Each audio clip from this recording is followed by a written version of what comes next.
안녕하세요. 지금 언론 뉴스를 하나 보고 있는데 언론 뉴스의 제목이 뭐냐면 5억 대출로 내 집 마련 좋아했는데 영끌 후폭풍 금리 인상에 잠 못 든다. 이게 제목입니다. 직장인 A씨가 주담대하고 신용대출로 연끌해가지고 집을 마련했는데 연이자 부담이 1,300만 원에서 1,600만 원으로 300만 원 늘었다. 그리고 현재 가계대출의 82%가 변동금리다. 라는 포인트로 이제 얘기하고 있는 건데요. 이 기사 내용들을 조금 얘기해 볼까 합니다. 3년 전에 경기도 일산에 주거형 오피스텔로 보금자리를 마련한 A씨는 영끌족이다. 3년 전이라고 하면 지금 현재 22년이니까 2019년이네요. 주거형 오피스텔을 보금자리로 마련했다. 주거형 오피스텔을 사는데 영끌했다. 주거형 오피스텔을 영끌하는 게 맞나? 조금 주거형 오피스텔? 아파트여야 되지 않나? 주거형 오피스텔은 주거 형태 중에서 좀 제일 후순위가 아닌가라는 생각을 해보는 거죠. 예. 그리고 집을 살 때 총 5억 원의 빚을 냈다. 5억 원의 빚? 빚 되게 많네. 감당할 수 있나 정말? 이런 생각이 드네요. 3억 원은 주담대 대출로 연 2.58% 조달하고 나머지 1억 5천과 5천만 원은 신용대출과 보험약관대출로 연 2.24%, 연 3.99%에 끌어다 맞췄다. 이렇게 되어 있어요. 그래, 주택담보대출하고 신용대출은 그래 뭐 2.5, 2.6%, 2.2% 그래 괜찮을 수 있는데 보험약관대출은 3.99% 거의 4%잖아요. 되게 쉽지 않은데 이런 생각이 드네요. 주담대하고 신용대출은 만기 일시상한 대출이고 변동금리다. 그래 이자만 내겠다. 뭐 이런 건데 그렇게 해서 대출 5억 원에 대한 연간 이자가 1,300만 원으로 매달 110만 원 정도 냈다. 그런데 한국은행 기준 금리 인상으로 주담대가 지금 현재 2.6에서 3.2로 올랐다. 그리고 신용대출도 2.24에서 2.98로 상승하면서 이자 부담이 1,300만 원에 1,600만 원으로 한 300만 원 정도 늘었다라고 하네요. 예. 집 사고 현재까지 5억에 대한 원금은 전혀 못 갚고 이자만 개운내고 있다. 평생을 일해도 빚을 못 갚을 것 같아서 불안하고 가슴이 답답하다. 이렇게 이제 사례로 이제 얘기를 하고 있거든요. 근데 생각해 보자고요. 5억의 대출을 과연 주거형 오피스텔을 사는데 연끌하는 게 맞냐라는 거죠. 제가 주거형 오피스텔을 폄하하기 위함은 절대 아니고요. 예.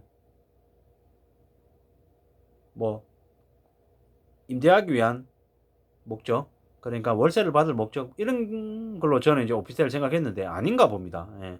주거형 오피스텔로도 보금자리를 마련하는 걸로 이렇게 되어 있네요. 저기에는 일단 주거형 오피스텔은 제가 잘 모르니까 일단 그건 일단 넘어갈게요.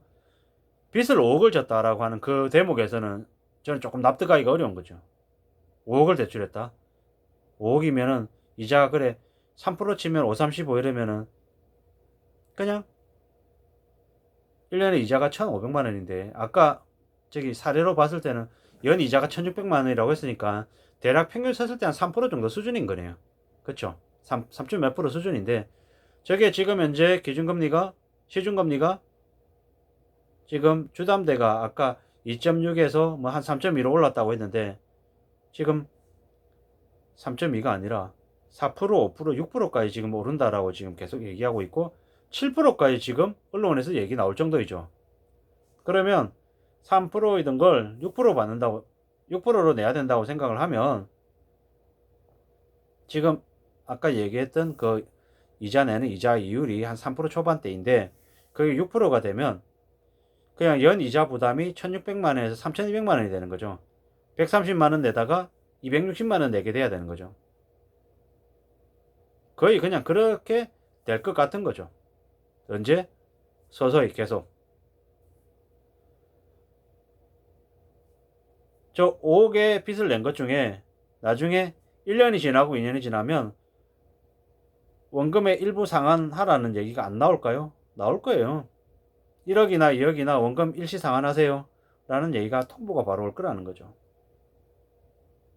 그렇게 되면 이제 뒤집어지는 거죠. 5천만 원 보험약관 대출했다고 했는데 4%로 보험약관 대출 10% 12% 되면 5천만 원에 12%만 해도 얼마입니까? 600만 원입니다. 5천만 원 대출 받았는데 보험약관 대출 이율이 10% 되면 연 이자 500만 원 되는 거고 12% 되면 연 600만 원 되는 거예요. 월로 치면은 그냥 40만 원, 50만 원인 거죠. 이것만 따졌을 때. 평균 따져서 그래 5억 대출에 평균 한 이자율이 한 6% 된다 치면 5, 6, 30이면 3천만 원. 월로 치면 월 250만 원인 거죠. 6%가 아니고 7%, 8% 되면 더 깝깝해지는 거죠. 8% 치면 5, 8, 40, 4천. 연 이자로 내야 되는 돈이 4천인 거죠. 8%가 되면요. 그럼 어떻게 됩니까? 300 몇십만 원 내게 되겠죠. 300 몇십만 원. 감당이 될까요? 감당 안 될 것 같습니다. 뭐 대기업을 다니는 맞벌이 하는 부부라 해도 한 명의 월급은 고스란히 집값으로 다 내야 되는 상황일 거죠. 그러면 삶이 어떻게 괜찮아지겠습니까? 그냥 가지고 있는 부동산 안고 쓰러지는 거죠. 팔지도 못해요. 지금 뭐 이미 살려고 하는 사람들이 안 나서고 있기 때문에 감당이 안 되는 거죠. 금리는 지금 되게 많이 오르고 있잖아요. 가파르게. 지금 뭐 오늘이 2월 14일인데 다음 주에 한국은행이 기준금리를 갑자기 올릴지도 모른다는 얘기도 나오고 있고 2022년 연말 되면 2.0은 그냥이고 2.0, 2.25까지도 될지도 모른다는 우려가 지금 들 정도인데 2.0이라고 하면 지금 기준금리 1.25, 1.25%에 대한 그 이제 시중금리 반영이 아직 됐나요? 안 됐나요? 뭐 됐다 치고 남은 기간 동안 0.75를 더 올리면 거의 시중금리가 얼마가 될까요? 시중금리가 6%, 7%는 그냥이고 심한 경우에 8%까지 갈 수 있죠. 당장 올해 연말만 돼도 연끌한 이들이 뒤집어질 수 있다라는 거죠. 내년 되면 더 초토화되고요. 내후년 되면 더 감당 안 되고요. 이런 상황이다라는 말씀을 드리고 싶은 거죠. 5억을 연끌해서 대출했다라는 자체가 되게 무리이고 부담이었다라는 거죠. 지금 여기 언론에서는 현재 1.25인 기준금리가 연내 연 7.5%까지 높아질 거라는 관측도 나온다 라고 되어 있거든요. 뭐 앞으로 기준금리를 한국은행이 2번 정도 하는 걸로 전망을 한 거죠.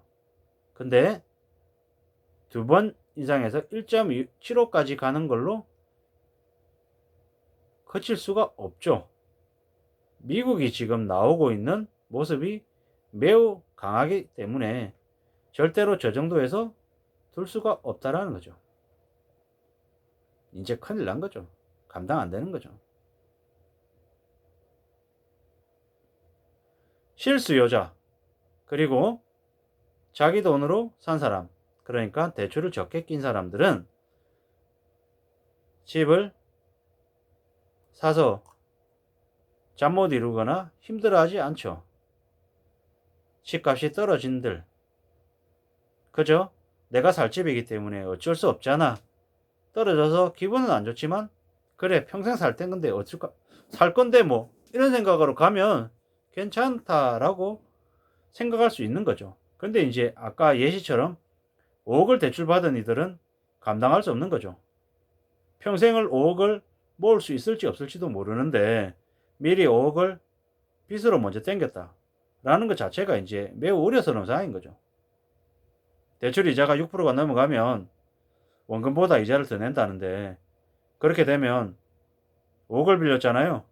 저걸 다 갚을 동안에 이자로 5억이 아니라 6억, 7억 그 이상을 낼지도 모른다는 건데 6억이라고 치면 6억 이자 6억에 원금 5억 이러면 11억인데 저걸 과연 그 대출자가 살아있는 동안에 다 갚을 수 있을까라는 생각이 드는 거죠. 못 그럴 것 같은 거죠. 그죠? 자기가 한 30년, 40년 이렇게 쭉 하다가 자식한테 집 물려주면서 빚까지 같이 물려줄 것 같은 거죠.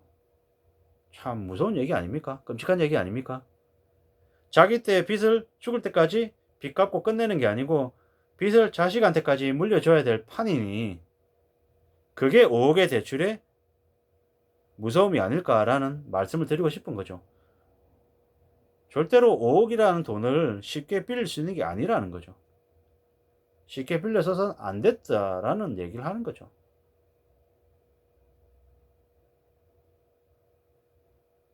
함부로 무리하게 사는 사람들은 감당하기 어려운 시기가 지금 이제 이미 왔다. 그래서 어떻게든 이 상황을 헤쳐나가야 되는데 이미 못 빠져나올 지경까지 왔다 라는 생각밖에 안 드네요. 아무쪼록 빚지지 않고 자기의 힘으로 자신의 능력으로 무언가를 가지겠다라는 마음을 갖는 게 좀 더 현명하고 안정적인 모습이지 않을까라는 생각을 해봅니다. 아무쪼록 제가 드리는 말씀은 제 개인적인 의견이니 참고하시면 좋겠습니다. 이상입니다. 고맙습니다.